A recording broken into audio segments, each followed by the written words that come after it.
Hello everyone, it is your lovely Uwu face here, and I'm here to fall in love with the spirit, and it's not giving me that. So far, I have almost made out with Trapper, which I completely did not want to, but I think I've said some things that she's liked, so I mean, that's a good sign, I feel. But I'm gonna keep going with this interesting experience. You wake up to find Trapper holding your limp body, gingerly pouring cool water into your mouth. You had me worried there, passing out like that. I thought maybe you died. That would have been terrible. Nobody dies on this island without me killing them. You hear that? Nobody! Thanks, I guess? Don't mention it. I mean that. Don't mention it. Someone might think I care for you. That can't happen. I've got a reputation to uphold. I'm Batman. I'm starting to understand, I think.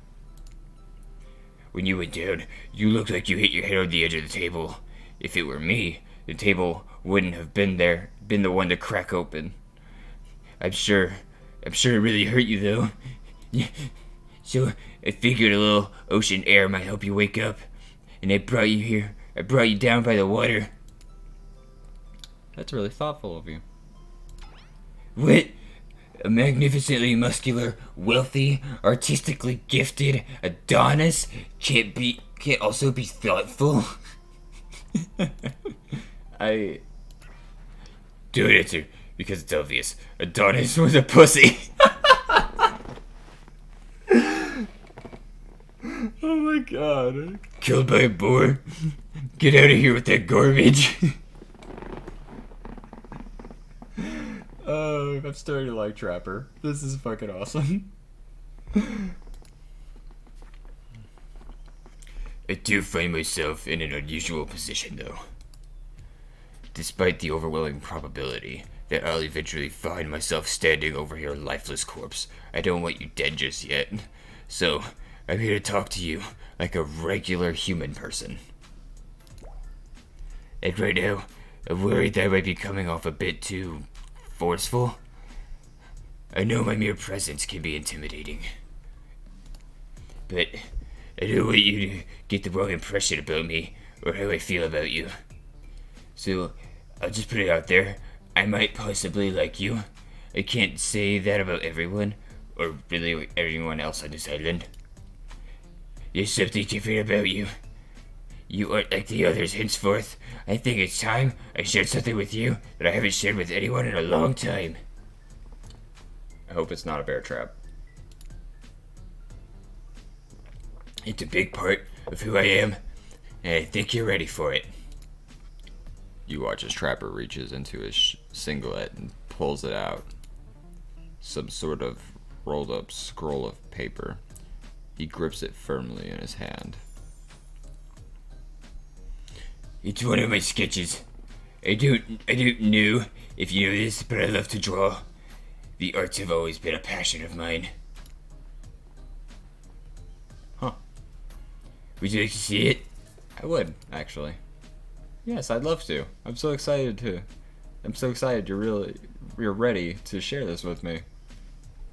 Trapper does not unroll the paper and show it to you. He simply stares at you and watches your smile soften and fade.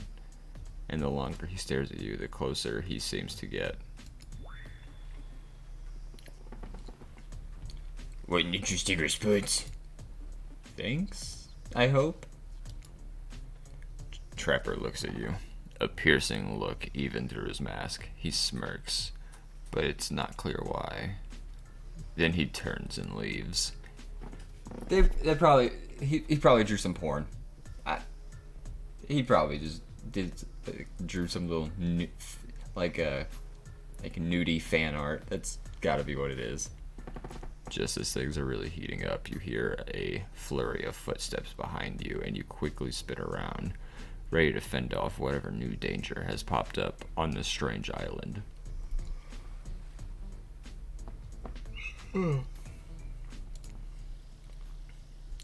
only to find that it's Dwight and Claudette sprinting across the beach, clipboards in hand, which they are waving in the air above their heads.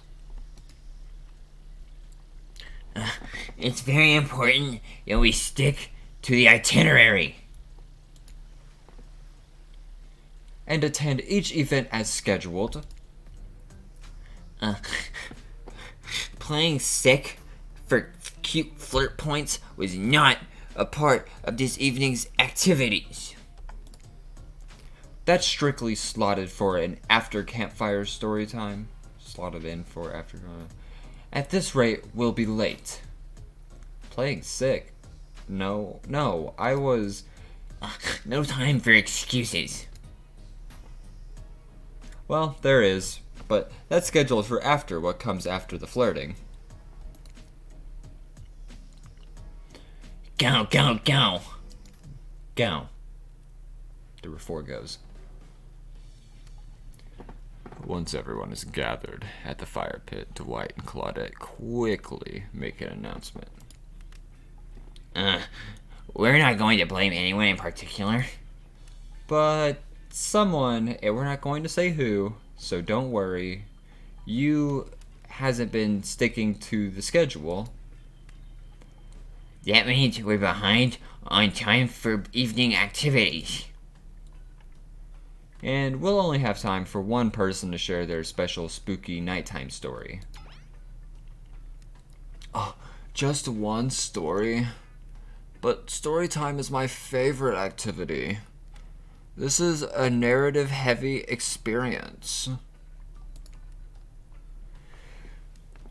You're telling us only one person gets to share? How will we decide who? Oh, great. We have to decide as a group. That never goes well. Whoever did this step up now, I swear I will be angry. I'll merely chop your head off clean. No fuss, no mess. Voice trembling, you realize this is probably it for you, but you embrace your fate. Sorry, everyone. I think they're talking about me, to be honest, but I don't understand how this whole schedule thing works. I guess I lost track of time while I was passed out. Been there before.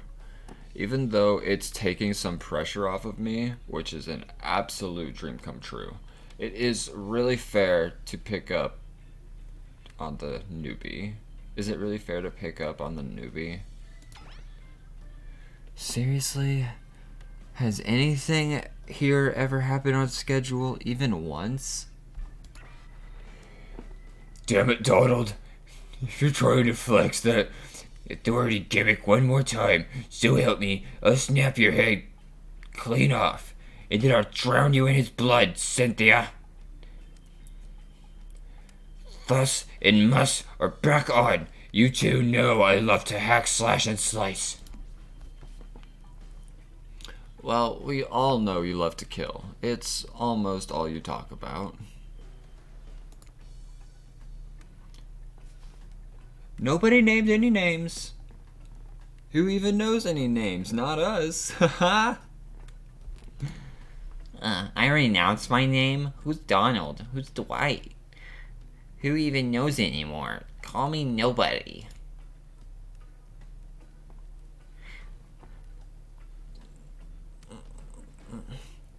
But we still gotta get started on story time, so... Uwubito, what do you think should go? Damn it, that's a name. Please, pick somebody quickly so this tropical vacation doesn't turn into a bloodbath. I want Spirit. Spirit, I choose you.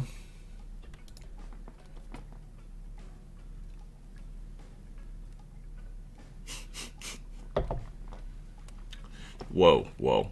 This entire experience is being carefully crafted to avoid an IP infringement lawsuit. Let's be careful with the catchphrases, will ya? I am so sorry. What I'm presuming is the entity. I apologize. Really? You want to hear from me? Oh, yes, I do. Spirit huffs and dramatically rolls her eyes as she gets to her feet in front of the campfire.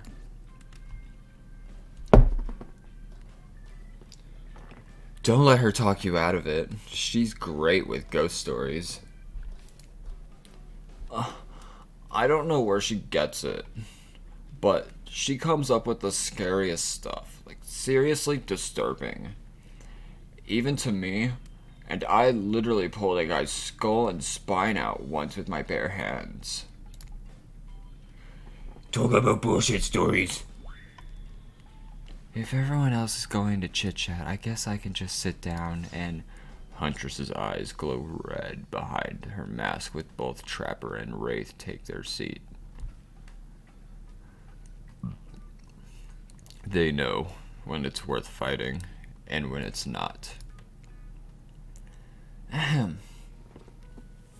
Well, I hate to break it to you, but tonight's story isn't creepy. It's a romance. Too late now, though. I was selected, and so I'm going to tell my story. I call it The Prisoner's Kiss. You notice that Huntress and Wraith are both staring at a giant tub of popcorn. Nobody offered you popcorn. I don't like popcorn anyway. You all can have the rest. I'll just like eat some sand or some shit. It was a dark summer night. Warm rain seeped from the sky like blood from an old wound. Detective Ada, a celebrated investigator and renowned hostage negotiator, was called to the scene of a strange occurrence, unlike anything she had ever seen before. When she arrived, the scene was chaotic. Crowds had begun to gather, and dozen other officers were doing everything they could to keep curious onlookers away. But how could anyone resist wanting to know more? For there, in the middle of a busy market, had appeared a giant box.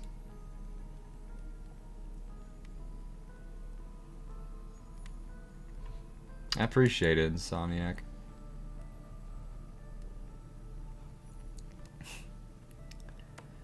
Strange, alien in its appearance, and massive in size.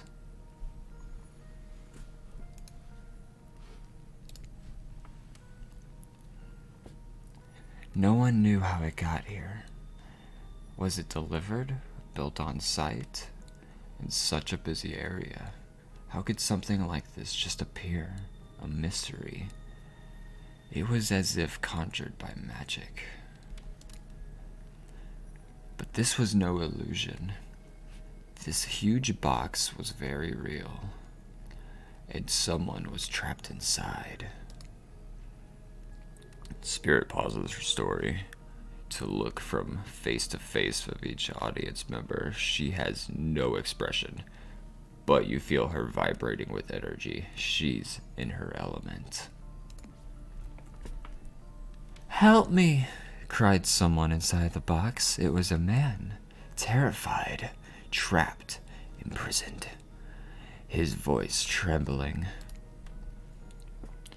By now, it was as if every detective in the city was there, looking this strange structure up and down, expecting it on every side. It didn't make sense.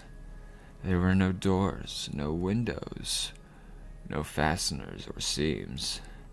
It was completely solid and much too heavy to move by hand. Solid, that is, except for a single small slit, just enough to see the bloodshot eyes of the prisoner trapped inside. "I don't know what happened. I woke up, and here I was. I'm so scared. Please help me," cried the man, as if pleading for his life. No stranger to tense situations. Detective Hada comforted the man. She used her training to calm him and buy him time for the other investigators. However, this time did not bring clarity, only anxiety. As the night dragged on with no progress opening the box. And as the night grew longer, the seeping rain puddling on the ground, the man inside grew more desperate, more sad and lonely, more pathetic and in need of help. But Detective Hada was no help at all. Powerless to save him, guilt began to weigh on her, like it never had before. "Don't let me die in here," the man begged. "Don't let me die alone." "Stay calm," instructed Detective Hada. "You're not alone. I'm here. Hell, half the town is here. We'll all sit together, and we won't let this be the end of your story." Looking through the narrowest of passageways, Detective Hada watched her own reflection in the tear-eyed eyes of this strange, sad prisoner. Together, they both wept in silence at the hopelessness of the moment. "Promise?" asked the man. "Promise that I'm not alone?" "Yes," she promised. "I do." A simple pledge. She felt an instant connection like she had never felt before. Not to her family, not to her friends, not to any other hostage she had worked so hard to free before.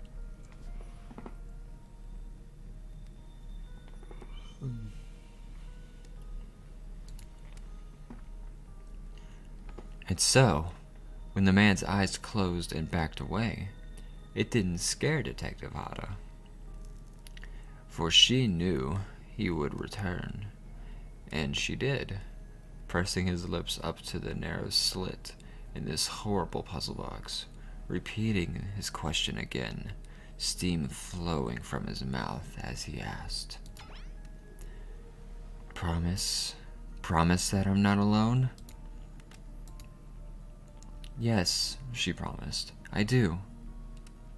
And pressing her palms against the cold outside of the box, without truly knowing why, Detective Hada leaned forward to place her own lips up to the opening, letting her breath creep into the strange structure, allowing her warm lips to fall on this man's.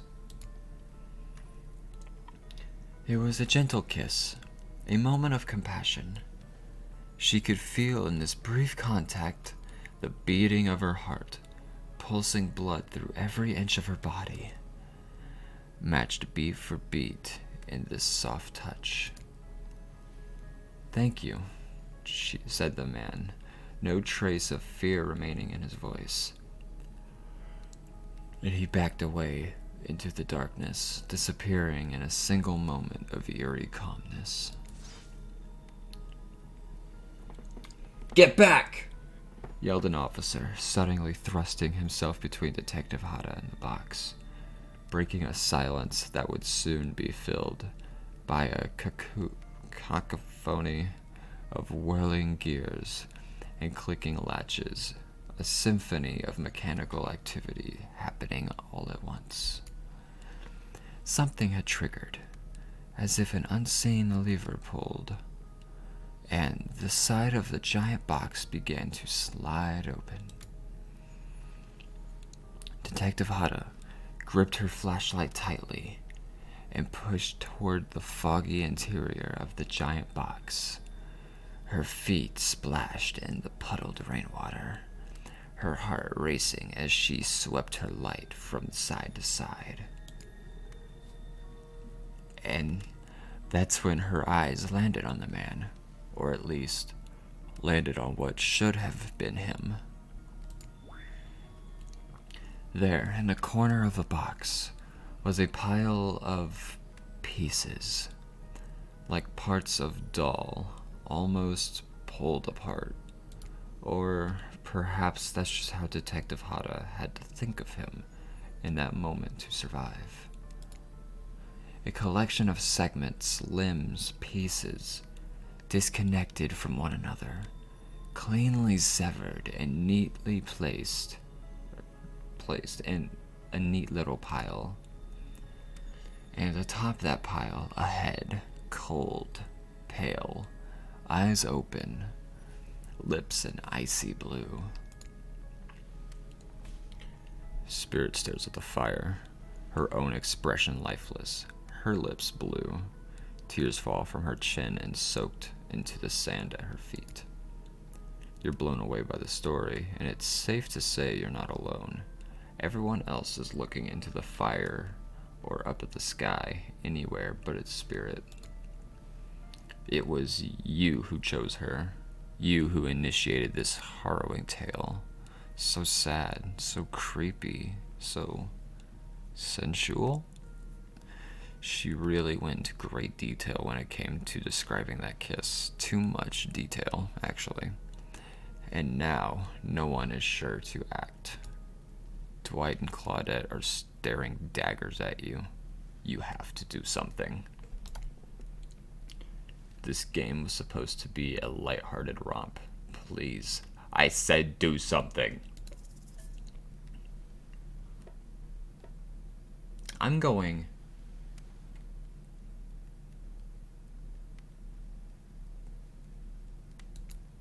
Yep, I'm gonna hug her. You stand and without saying anything approach Spirit, reaching your arms around her for a hug. Her robe, hovering in the air, begins to wrap itself around you and squeeze you into her. It's kind of like being hugged back, but also like being tied up. It's certainly not what you expected. I would totally let Spirit tie me up. That was a beautiful story. Instinctually, you pull yourself away, but it's an awkward movement, and you nearly fall over onto the fire. Of course. I mean, par for the course with me. I'm kind of fucking bad about that kind of shit, too. I don't know how to walk.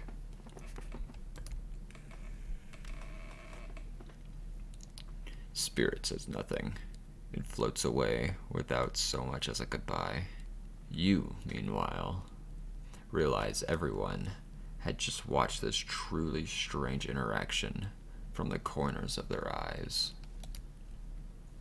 On that note, everyone decides it's time to take a break and split up for a little bit so that they can all have a moment alone before bed.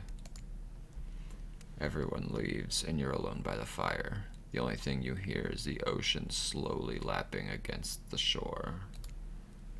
This is nice. A true moment of peace and tranquility that lasts for all of 7 seconds because Trickster shows up and he's blaring his latest song. Hey baby, you look lonely. Mind if I join you? He doesn't wait for an answer. I know you've been hearing from these guppies all day, but I want you to hear something from a big fish like me. Something special those in charge of this island don't want you to hear. I am the ultimate catch. His fetish is murder. That's like... I mean, I'm going to get all of these endings, and that just sounds kind of in line with Trickster. I am the ultimate catch on this island. The only lobster in an ocean of sardines. No one can give you what I can. You just have to find me. Come find me, baby. Trickster leaves. You're a bit confused about what to make of his cryptic clues, but you aren't going to get any time to yourself to think about them just yet. Spirit approaches you. You know, I was watching you while I told my story. I could tell it was having an effect on you. This fog that follows me around, I could feel you breathing heavily, taking me in. You and I are both absolutely flabbergasted at that piece of information. Legit, you learn something new every day, even when you're a god. I mean, a narrator. You're doing it again right now. You need to calm down. You should come to the hot tub with me. Bet. Say less. I'm on my way. Dipping in hot tubs with the spirit? You've come a long way in a single day. I'm not saying you shouldn't follow her. An offer like that. Just don't forget our little talk. Dude, I don't care what you say to me. I am doing this. Oh, yeah. You and your storyteller friends slip into the water. It's just the right temperature for an evening dip. Plus, if some jealous shark comes along and manages to jump from the ocean into the pool, you're also pretty sure the killer companion could handle it. I just wanted to be totally clear. Even though that story bore some similarities to my life, it was not about me in any way, shape, or form. Not symbolically, not metaphorically, not any other occulty. I believe you, completely. Sure, you were cut into pieces in your life, and so was the person in the story. A perfectly normal coincidence. I mean, sure, you're on this island, trapped, one might say, in a most puzzling place. Also, a completely regular coincidence. And sure, his lips were blue, your lips are blue. Really? You'd call this blue? Searching for answers, hoping to find revenge? Okay, so the similarity stopped there, I guess.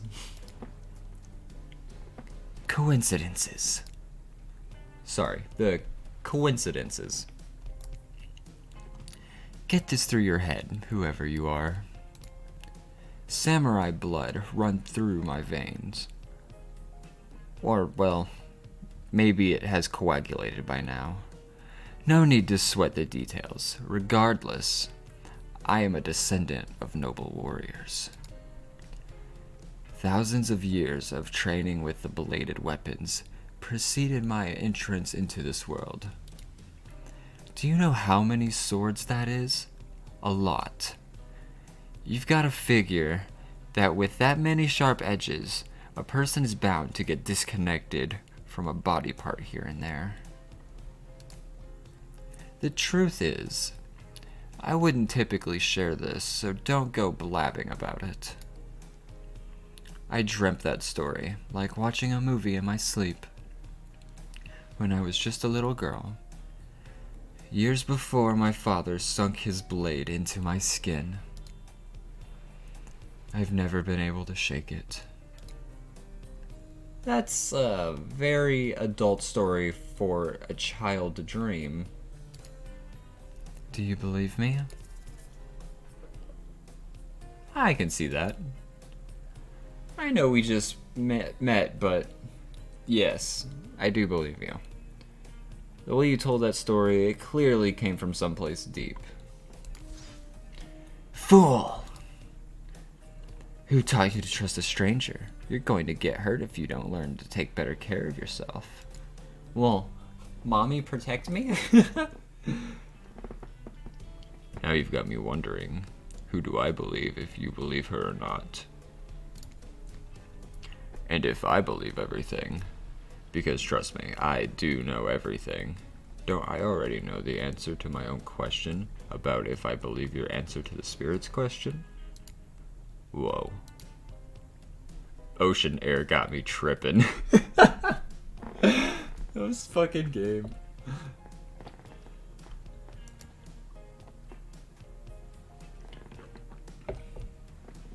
Sorry, I didn't mean to distract us both. What's important is that a certain corpsey cutie floating in the cloud of magical mist might still be waiting for you to say the right thing and free her from her puzzle box. If you believe that she is the... Damn it, got me going again. Unfortunately, before you can follow this conundrum to what will surely be a mind-numbing cycle of new questions, you find a certain to someone standing before you with a fresh towel, ready to dry you off. Sorry, kids, but it's time for bed. I might be the youngest one here, but I'm no kid. I do, however, love being wrapped up in a fresh, clean towel. My mother used to help me wash my hair when I was young. She'd comb out all the tangles and tie a ribbon around it before sending me on my way. I miss her. You watch as Spirit stares off into the distance, her hand gripping into a tight fist. She doesn't notice you're watching her at first. When she catches you looking, she turns away, roughly grabs the towel from Dwight, and then pushes him and Claudette aside as she floats off.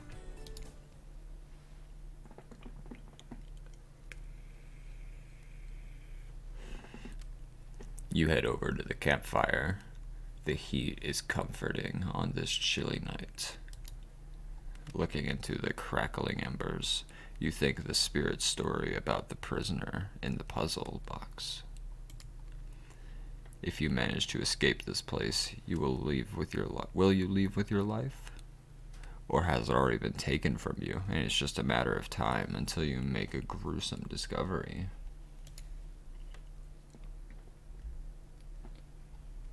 Before you can dwell too much onto your fate, Claudette and Dwight arrive.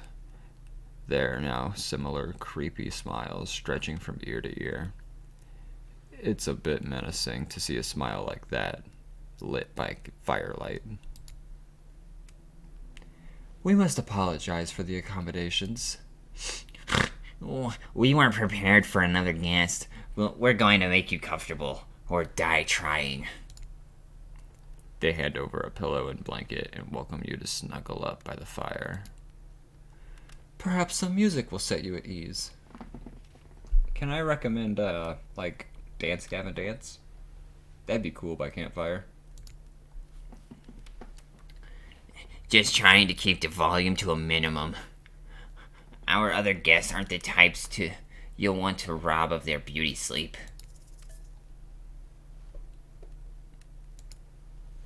Ready. Away we go. As you relax and look into the fire, the radio begins to fuzz and flicker. You examine it and decide you might adjust the dial and fix it. Let's see.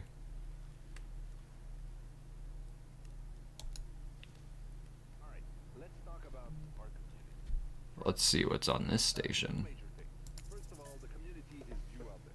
It's you and everybody else either playing the game or talking about the game or creating content relating to the game or being inspired by the game to write music or to make outfits.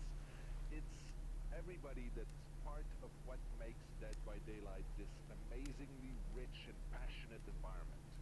It means groups of people who interact on every single possible social platform, in person. It means people who play together. It's even the people who play by themselves. I'm assuming that's like a message from the developers, and that's kind of sweet. So it's important for us to be able to bring...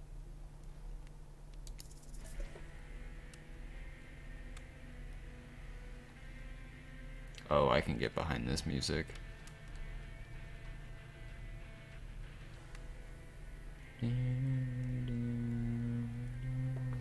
Okay, one more station. 102. Let's see what's on this station.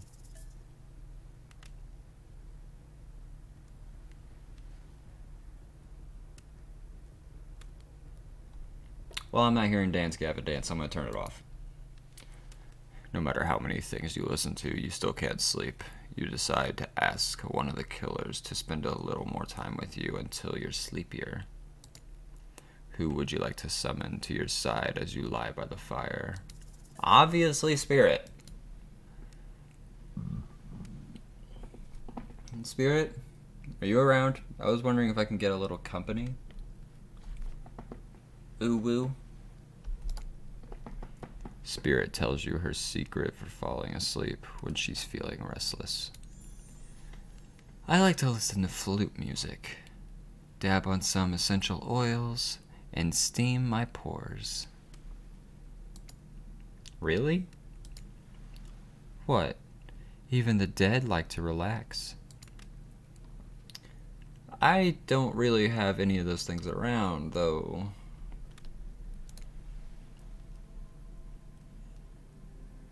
Spirit reaches out and presents you with a unique item. It's a small comb carved from bamboo.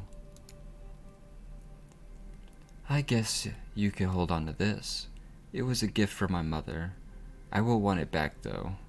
And if you lose it, well, You'll get your revenge on me? if it's the last thing I do. You finally start to feel sleepy.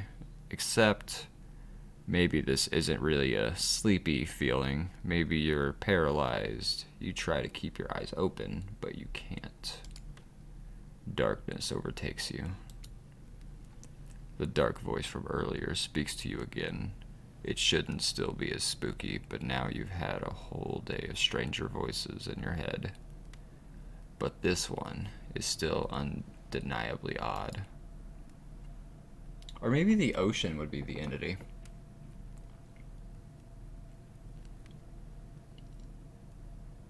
I don't know. The human body is made up of 60% water. Did you know that? Of course you did. Everyone knows that, even amnesiac video game protagonists.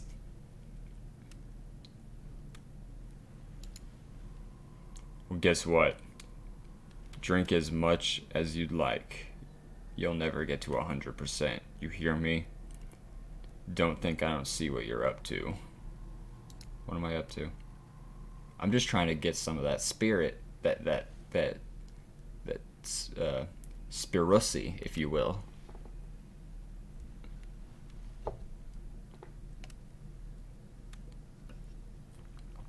You awake suddenly to see someone looming over you. Huntress is rifling through your pockets. Bitch, get out of my fucking pockets! There ain't nothing in there. Oh, you're awake. I wasn't stealing from you, merely trying to get to know you better by seeing what sort of trinkets you keep close. I saw you with the spirit right before bedtime. Look, I'm not saying I don't trust them, but, well, yes, I am saying that. I don't trust anyone I don't already have tied up. So, I was making sure they didn't do anything fishy.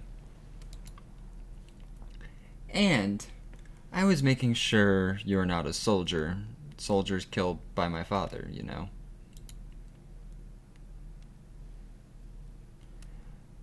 While I've got you, you should really consider spending some more time with me. I'm not scary. But you're not the spirit. You're not? Not at all.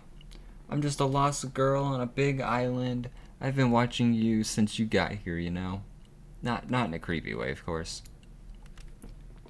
Huntress pauses for a long moment. Alright, in a charmingly creepy way, I've noticed how fun-loving you seem. If you spend some time with me tomorrow, maybe I'll take you to this special place I found. It's all mine. None of the other killers have been able to find me there. It's quiet and isolated. Maybe I'll even show you how to make beef stroganoff. Okay. That all sounds very enticing. You had me at beef stroganoff. That sounds real good. I'll let you get back to bed. It's been a long day. Shh. Huntress places a gigantic hand on your forehead, and your eyes flutter closed. Finally alone. For real this time. Maybe. You drift off to sleep again. Hopefully you're not poisoned.